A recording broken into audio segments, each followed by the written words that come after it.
chilling like a villain, cool as a cucumber, whatever cliche you want to come up for it in this beautiful evening. We're going to be about 16 minutes before 11 o'clock. If you're wearing, your digital suit, if you're in your analog threads, yeah, it's 10:45. It is still after the end of the world. Don't you know that yet? Did you know that? You should be figuring it out by now if you're surfing the rings of Saturn or surfing Lake Pontchartrain. Yes, both at the same time. We shall continue with one of my favorite songwriters. Oh, I'm going to have to turn it off. I know I say that about a lot of people, but I really do mean it about Todd Snyder. This is from his latest record, The First Agnostic Church of Hope and Wonder on Aimless Records. This is a tune he calls the Battle Hymn of the album. Also this set, we'll get to some Peter Wolf, Jonathan Blake, maybe even the Sully Band here on WWOZ FM. WWOZ FM New Orleans. It's my main kickback, y'all. Two things combined, cigars and jazz and funk music. What's up, Patreon? Good to see y'all. I'm in the van because of caterpillars. We have these caterpillars that, well, if you touch them, they burn you. And they're ugly and they're gross, and they live in that beautiful oak tree that you've probably seen on Instagram or in some of my videos. And once a year, they come out and ruin cigars. Luckily, Kate knows how much cigar time means to me, so she lets me smoke in the van. So you can't have a better wife than that. This is a very well-aged Tatuaje. Look at this. See that? That is a wrapper that it came in. It only gets like that after it's been in there for a couple of years. Anyway, this is what's called an Avion. I'm a sucker for any cigar that has an animal on the wrapper, but if it's a Tatuaje and it has an animal on the wrapper, it's over. I have no chance. Just take my money. So guess what? Today, when I'm drinking this very fancy Flying Cauldron, non-alcoholic, of course, butterscotch root beer or beer, butterscotch beer. You should taste this. It has the texture of a mead. All of you Viking mead fans out there, if you quit drinking and you miss that silky texture of mead, get you some of the Flying Cauldron butterscotch beer, and it pairs well with a spicy cigar. Yeah. Anyway, you know I'm in a good mood if I'm sharing my cigar time with you, Patreon. This is a sacred time, boy. This is a sacred time. And Patreon slowed down a lot. Not been a lot of contributors. Somebody posted on here a little while ago that I hadn't posted in a while, and I've been putting stuff up on Patreon, so I don't know why they couldn't see it.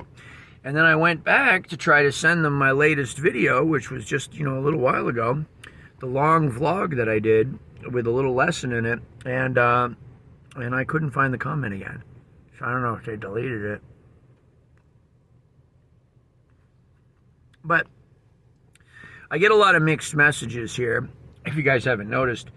A bunch of you guys are like, hey, look, you don't owe us anything. We appreciate the free Fridays. Don't kill yourself posting here. And then I get a bunch of other people who say, look, you're not posting enough on Patreon. I'm out of here. I'm decreasing my pledge, whatever.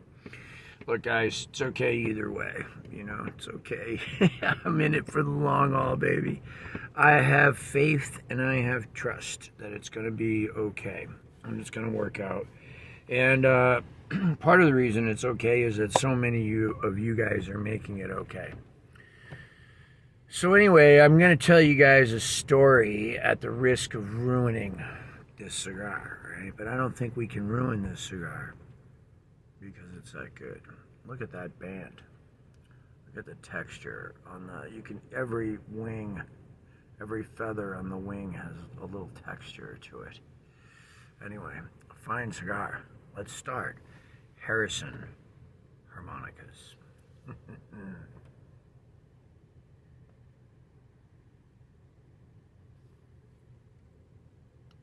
I was riding in the back of the van. Had to be around 2003. I think it was Steve Johnson on drums, Sean Starsky on guitar,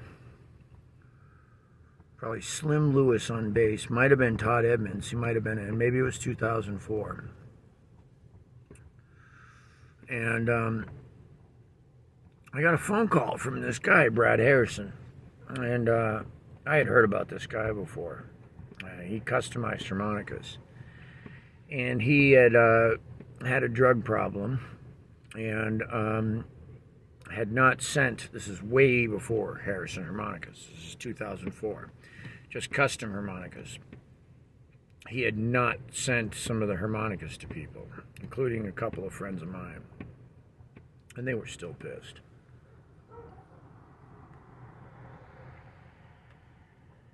But we started talking, and I told him, right then and there about my friends that didn't have the harmonicas. And I said, you ought to make that right, And he didn't ask me. He just had heard me play and liked it and was on the phone with me just to talk. And I was at that time customizing my own harmonicas. In New Orleans, you constantly got to watch to make sure that you're not being targeted for carjacking, right? Because another car will pull up next to you and jump out and put the gun to your head, and then they'll take your car. So I keep an eye out. I turn my mirrors down. That's why I like the porch better than the van. I can relax better on the porch because I can see everything that's happening before it comes. Anyway.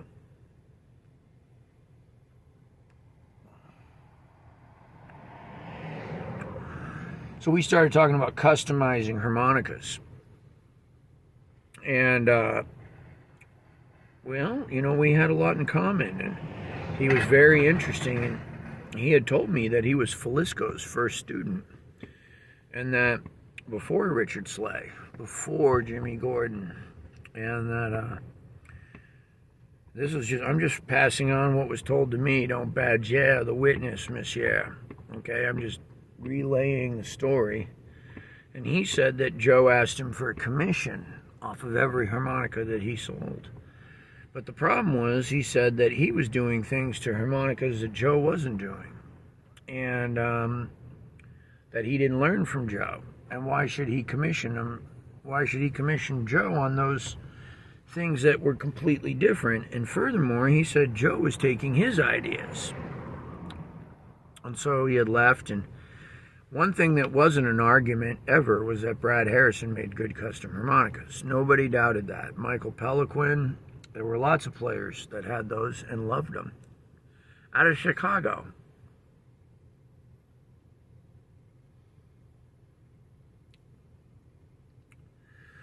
So,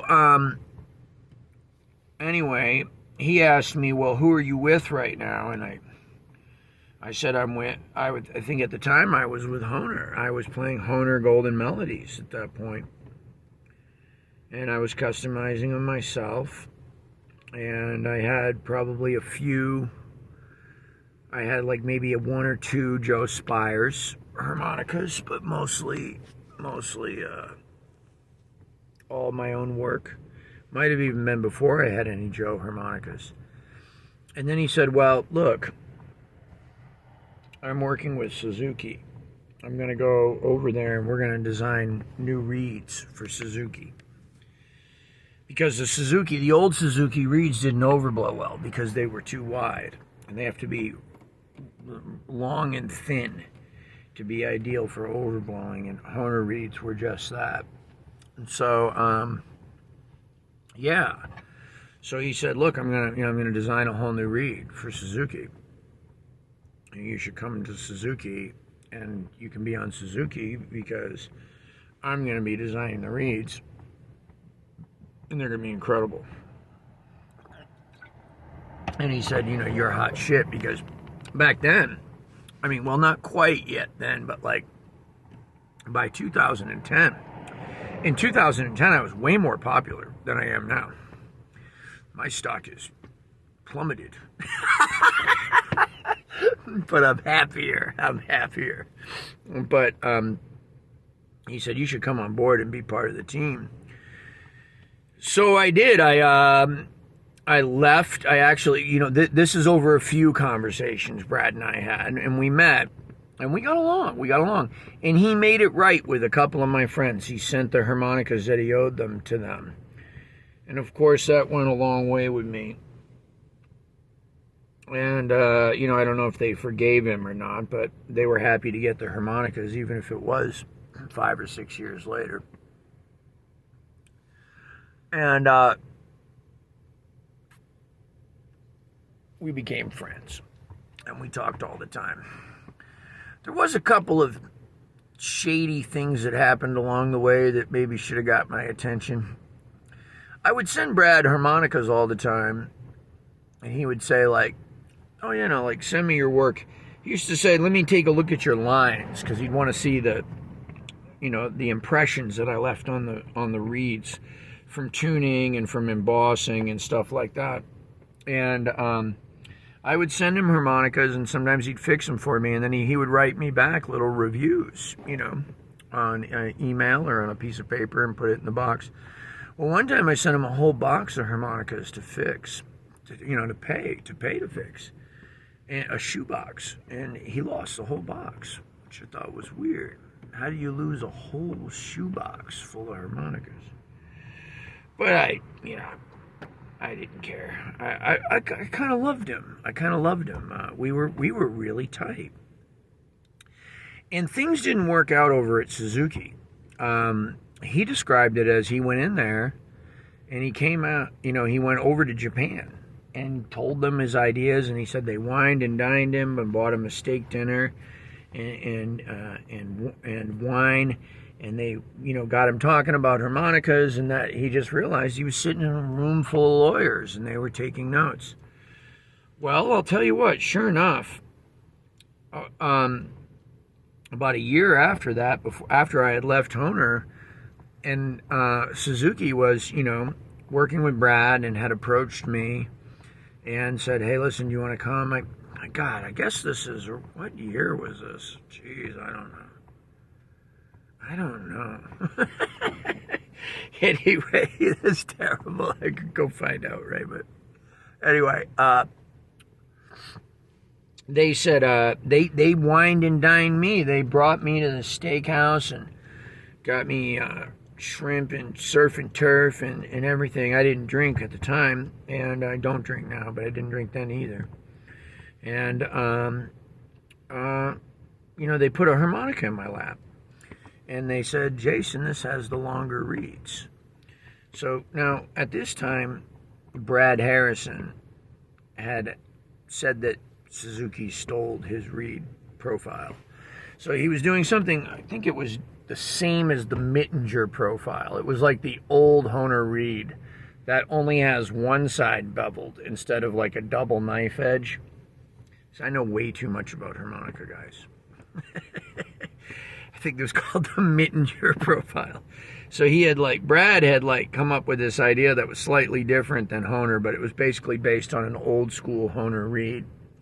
And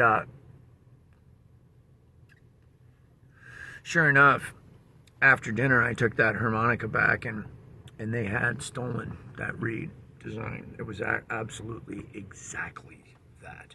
It was the reed that Brad had designed, and then they had not given Brad credit, and they had taken the reed. Anyway, so at this point I had already signed. I signed with Suzuki, right? And here I am. I'm stuck with it, and Brad's no longer with them. That's the story. I was already with them, yeah. Because Brad told me to go with them. And then now he wasn't with them. So I was there a couple of years, and I was flirting with them, flirting with Suzuki. And I played a part in the development of the Manji. I'm the one that told them to make sure that the cover plates were vented, and I gave them back. The harmonica they gave me was a prototype to the Firebird, and it had the closed covers on it and the long reeds. And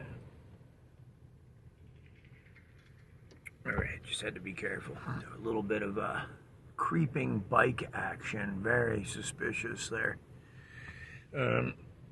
That's why I keep the review mirror pointed down, because they'll creep up underneath the side of the van. I can see down, I can see below. That guy came on a bike bending down like that. Anyway, yeah, you gotta watch him, man, in New Orleans, man.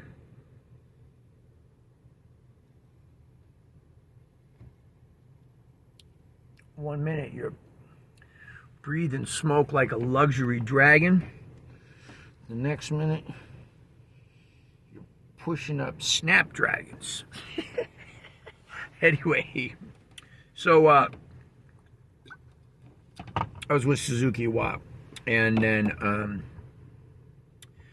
I helped design the Manji, and I told them to make it a sandwich style harp and all this, and I actually put the harmonica together, and I took their old Harp Master reeds, and I had to like file shit down and put it together, and I set the action, and didn't need much embossing because they were laser cutting their slots, which was good, but it did need a little, just to buzz a little bit. And next thing you know, they came out with these harps right now. I still wasn't with them though. I was like a consultant. I wasn't definitely there. So I was still mostly talking to Brad, okay? And then Brad says to me, hey, listen, man, I got this idea. I'm pretty sure I'm the first person he told. And he said, it's going to be Harrison Harmonicas, you know?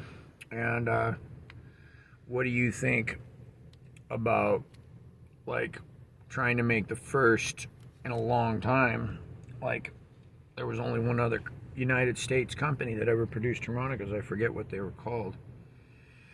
That's a question for David Payne or Winslow Yerxa. And,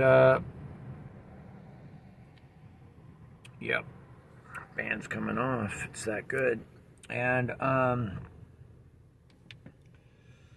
I said, do you think you can do it? I said, I've heard how hard it is to, you know, create a reed, right? To create a single reed, to create a reed plate, to create multiple key reeds. It's not easy. Companies went broke. So many companies. Guys, anybody out there remember Ben's Harmonicas out of Brazil? All right. A lot of people have tried.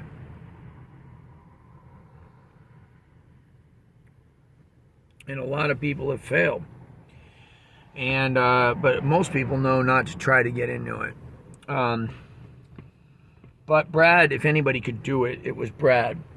So what had happened was he had come up with this like sort of revolutionary prototype where you could replace individual reeds. And the idea was that they would fit into a slot, right? Originally they were supposed to have like a slot so you wouldn't have to align them at all. You know, you'd be able to just put it in without any, like in the dark at a bar. And that, I don't think that happened. No, that didn't happen. And anyway, he came up with the design and stuff, and you know, like I'll tell you the truth, like we went to Spa, and the first prototype of Harrison Harmonicas had the comb and the fancy covers and stuff that we had made. They were silver back then. And there were Hohner reeds inside that harmonica, guys. We were lying, okay? And I didn't feel good about it, right?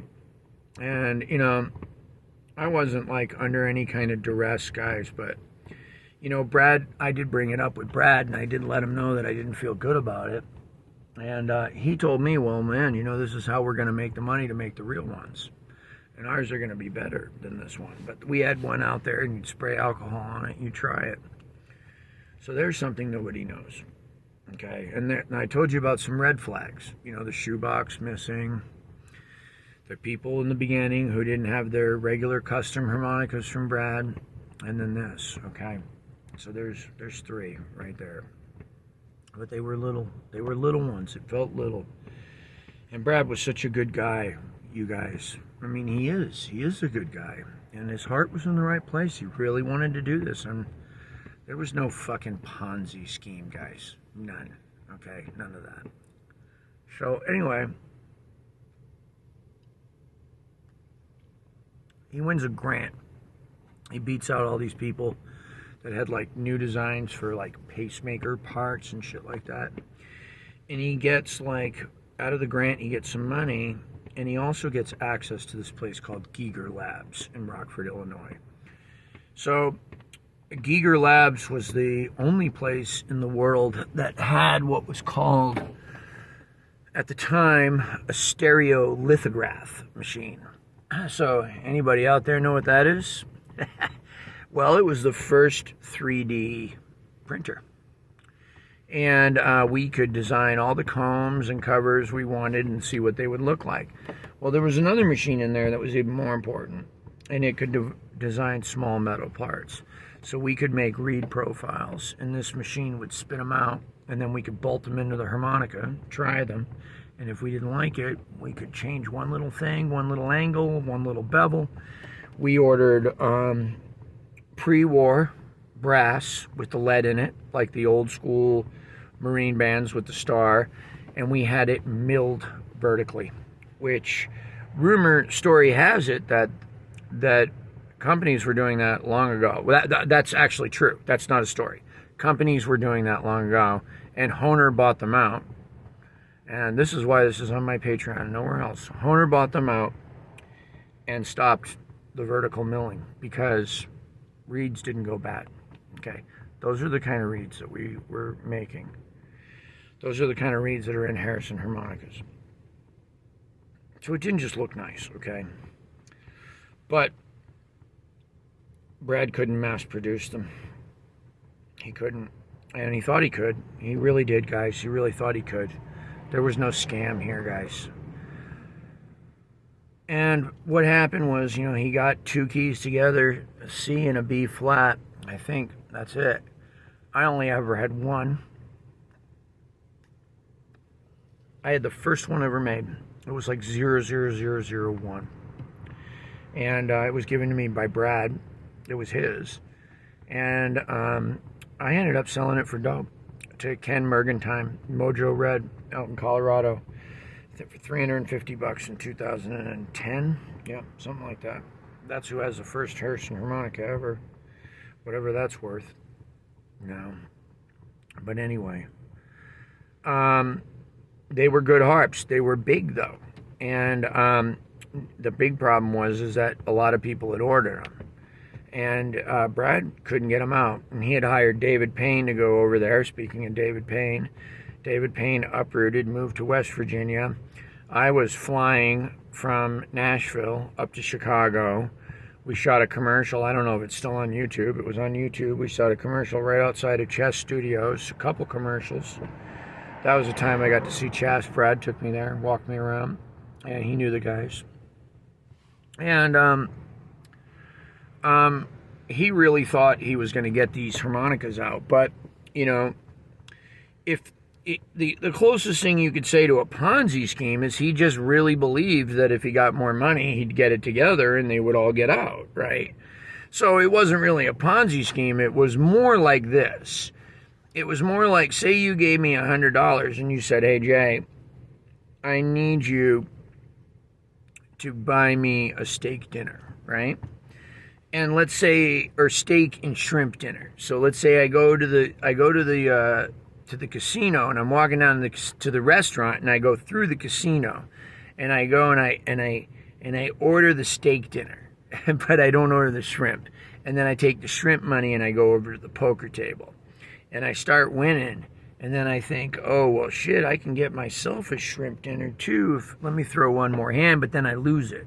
And then I got enough money left to try to win some back, and I play with that money. And then I don't win at all. So then I call up somebody else and borrow money to try to get it so I can just win your shrimp dinner back. That's what fucking happened to Harrison Harmonicas, okay?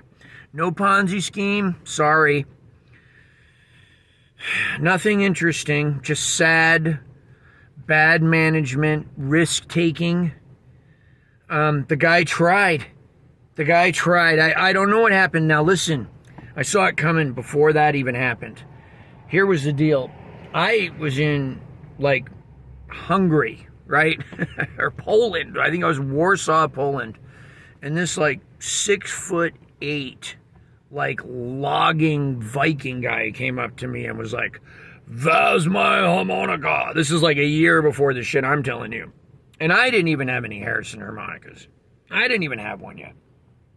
And, you know, at that point I was like, you know, I'm going to get my ass kicked if I keep working with these. So I got out. I told Brad I wanted out. And then I went and signed officially with Suzuki, y'all. Okay, that's what happened. All right. It was like 2011 I signed with Suzuki. There was some other shit that happened too. But I was out long before it ever got ugly. But I did see it coming. But I didn't know that was going to happen. It just looked like it was going to happen.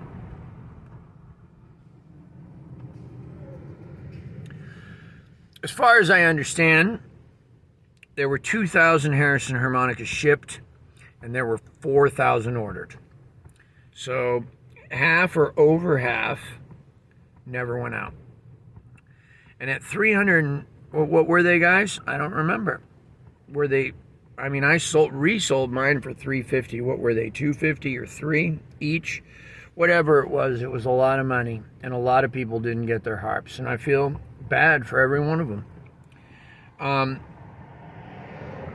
I'm not sorry because I didn't have anything to do with it, okay? So I have nothing to be sorry for. I also lost many, many hours of time and energy and some money too, you know, put into that.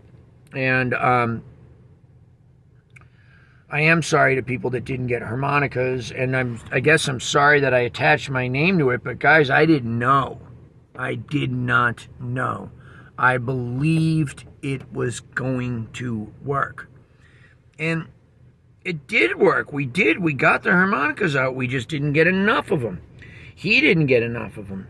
You know, it was too hard. Let me tell you something about if you have a Harrison harmonica, let me tell you about it. It didn't come off of a production line. Every single one was handmade and built by Brad. And Dave Payne had his hands in a lot of them too. Okay? And that's what you got is a custom harmonica. That's what you got. Okay? It's not a special harmonica. It's a custom harmonica. Custom comb, custom covers, custom reeds, every reed hand attached, all by itself, not a machine there. Every reed hand milled, all 20 of them. There wasn't a reed machine, none of that shit. All of it came off of that little machine I told you about that spit out the reeds. Every single reed on your harmonica came out of that machine individually and was inspected by Brad and was cleaned up and was bolted in and was tuned, all 20 of them. And he just realized he couldn't do it. He couldn't pay the people. He couldn't get it out on time. He couldn't get them fast enough. There was too many orders coming in. He kept taking the orders thinking he was going to hire people, owing bills, more bills, this and that. I don't know. He's back around, guys. Ask him. Ask him. This is the story.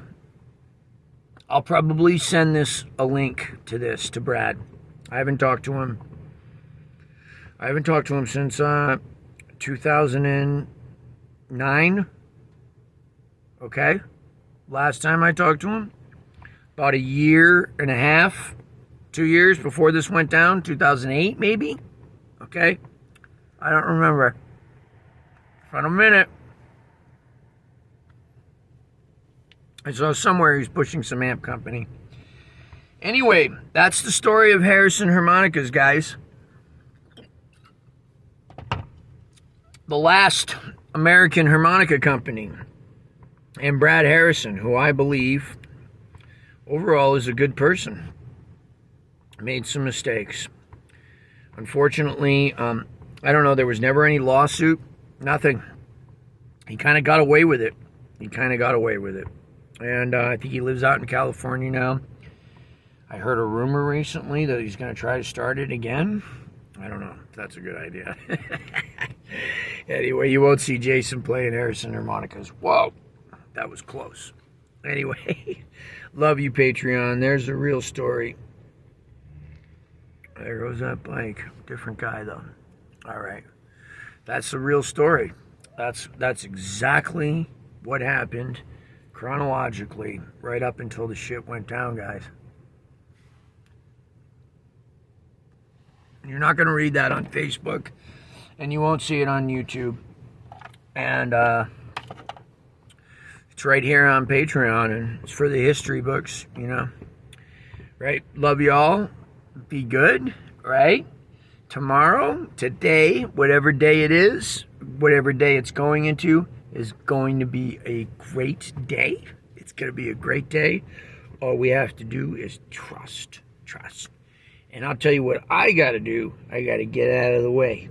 I got to stop worrying about what it is I think I want or what it is that I'm afraid that I'm going to lose, and be right here in the moment with you and the music. All right. Love y'all. Take it easy, Patreon. Appreciate you guys. Bye.